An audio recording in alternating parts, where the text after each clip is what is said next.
So, ayun mga ka-purple, good morning.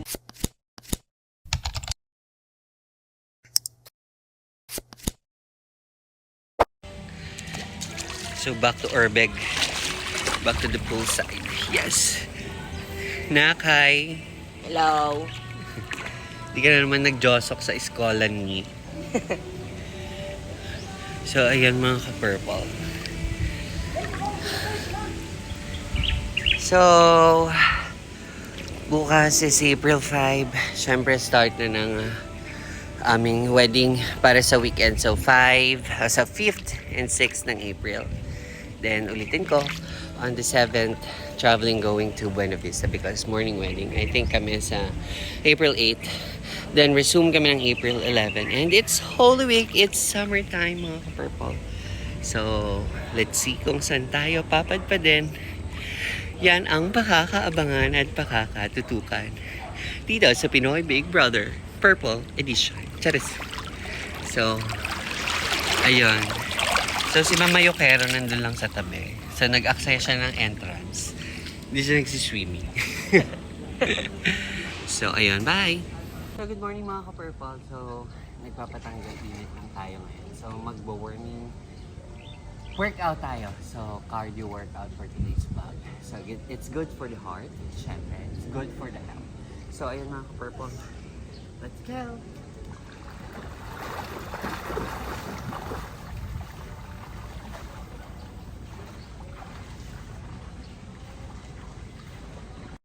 So, ayun mga ka-purple, after my morning workout, syempre,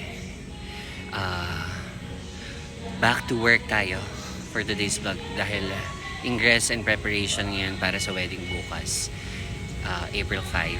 So, April 5th. So, gagawin namin yung mga bridal entourage para bukas. So, ang daming abay tomorrow. So, ayun lang. Then, meron na pa-appointment ng 6 p.m. after office para sa kanilang final meeting for today's video. So guys, I'll keep you posted. Bye-bye!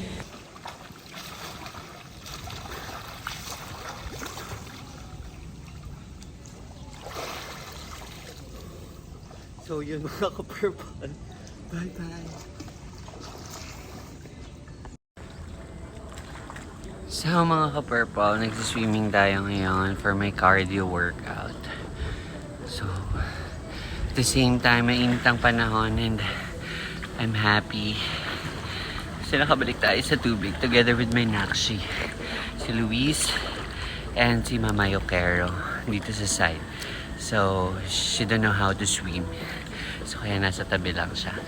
So, ayan mga ka-purple. Hinapo ako kapag 2 rounds na tayo ng back and forth dito sa aking pwesto. So, ayun lang mga ka-purple. Bye-bye!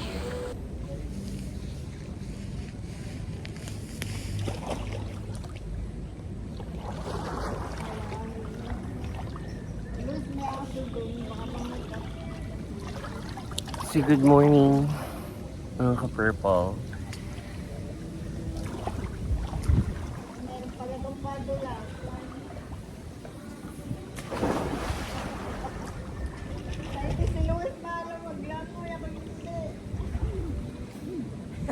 Ikaw nga, hindi mahalabag lang tayo.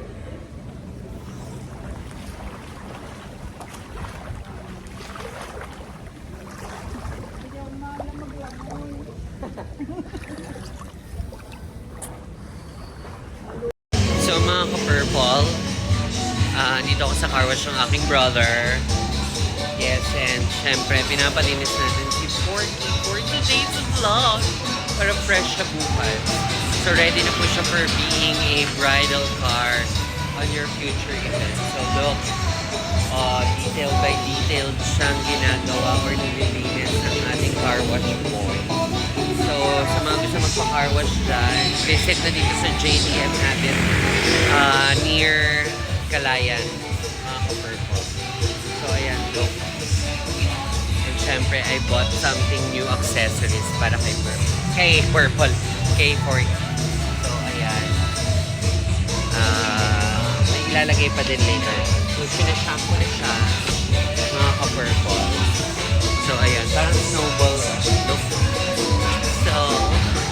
beauty.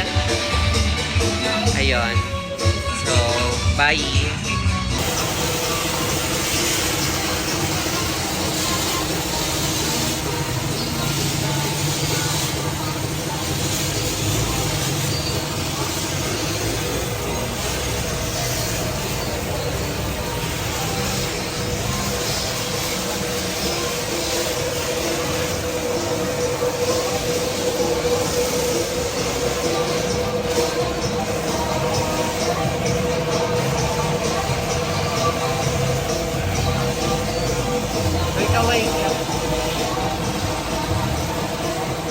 So, ayun mga ka-purple, tapos na ang ating pagka-car wash and look.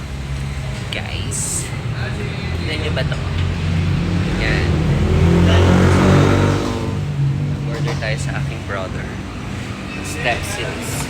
Ang tawag, step seals. Just like this one. Para cool. It's a cool kid. Ayun. So, tapos na mga ka-purple. Wax na natin. Nilalagay na yung mga step seals sa 4 doors natin for today's vlog. So, try to visit the car wash or the machine shop of my brother. Look here. Ayun, dito sa Red V near QMW. Prime Water, sorry. After this, punta na ako ng shop. Bye-bye. So, ayun mga ka-purple. Papunta na tayo ng shop ngayon. Then, update na lang tayo later sa mga kung ano pang mga gagawin natin for today's video. Okay. Bye-bye.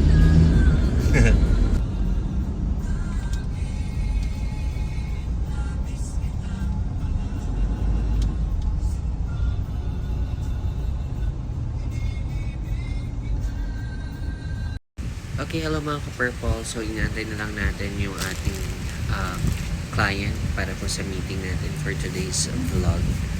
So, ayan mga ka-purple. So, almost done na natin ang ating mga something. Ayan. Ito yung ating mga bridal entourage for tomorrow and also the basket. So, ayan. Ito yung ating bride and bridal entourage flowers as well as sa magulang ng ating ikakasal for tomorrow's video. So, ayun mga ka-purple. So, katapos lang din natin ang initial interview para sa client natin. Sa ating mga future coordinators. So, may dalawang papasok, mga ka-purple, para sa Lilet's family. So, sa ka-purple family. So, guys, bye-bye. So, ayun mga ka-purple, just get home and tapos na po ang ating paggawa ng bridal entourage para bukas sa wedding natin. And also, tapos na rin ang ating meeting for May 3. Yeah, sila Ma'am Carla. And tapos na rin ang ating morning workout. Nag-swimming tayo kanina and nakapagpa-car wash na rin tayo. So, it's a wrap. Tapos na ang isang araw na naman. So guys, maraming salamat and stay tuned for more updates dito sa Lilet's Flowers and Events Management, your 3-star event planner in Quezon Province. Bye!